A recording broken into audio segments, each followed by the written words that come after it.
The call came at 2 a.m. I was still half in the desert, half in my own bed. Your boy, my former CO's voice was gravel, flat. A rival crew of 9 caught him. Fingers gone. They mailed them to us.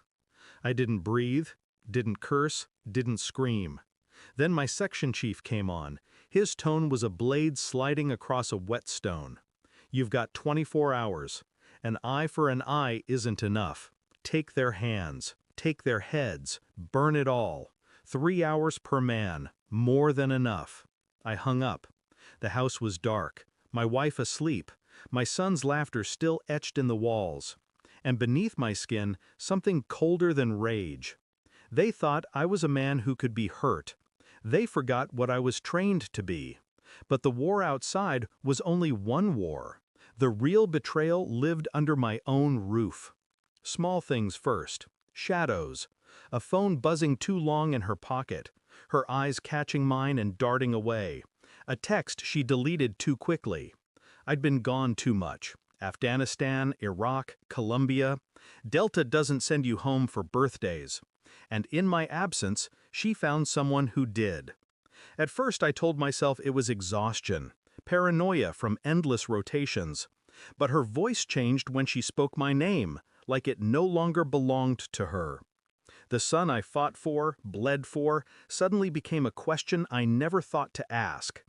I moved like I did in country, quiet, precise. I pulled the phone records. I studied the times, the gaps, the patterns. A second life written in digits. DNA was easier than it should have been. A toothbrush, a strand of hair, a swab pressed against the inside of my own cheek. Cold science, where trust used to live. Days stretched. Each moment with her became theater. I smiled when I wanted to break glass. I kissed her forehead and cataloged the lies in her pupils. She thought she was careful. She wasn't. Every mission taught me patience. Patience is a weapon sharper than steel. The results came back sealed in a white envelope. It weighed less than air. And inside it, the ground under my life collapsed. He wasn't mine. My son, the one they cut, the one they used to bleed me, was born of another man. I held the paper in my hand, feeling nothing. Not anger, not grief, just clarity, brutal and surgical. That night, I slid the envelope across the table. She frowned, confused, then opened it. Her face broke piece by piece. Eyes wide, mouth trembling. The blood drained until she looked like ash wearing skin. "Please," she whispered. I said nothing. I just watched. She begged, sobbed, reached across the table. I pulled my hand back like she was a stranger.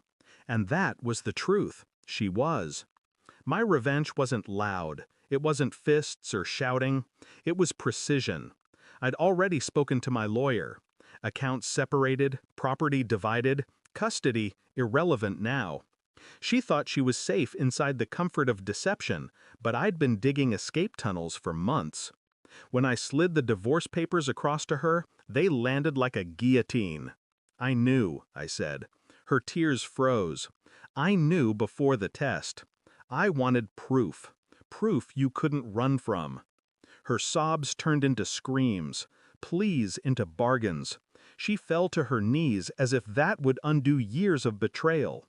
I stood, collected my jacket, walked to the door.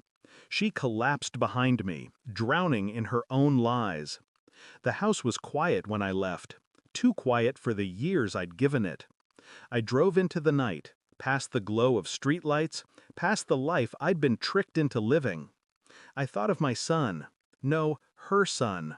A boy born from another man's blood. And I realized the cartel, the ambush, the mutilation, it wasn't my war anymore. She destroyed the only reason I ever fought. And me? I became what I was always meant to be. A man untethered. No pity, no regret, no more illusions. The last line of my life with her closed as simply as a trigger pull. And like every target I ever eliminated, she never saw it coming. Thanks for watching. Don't forget to like, share, and comment. Subscribe now to Cheating Stories Insight World for more amazing stories.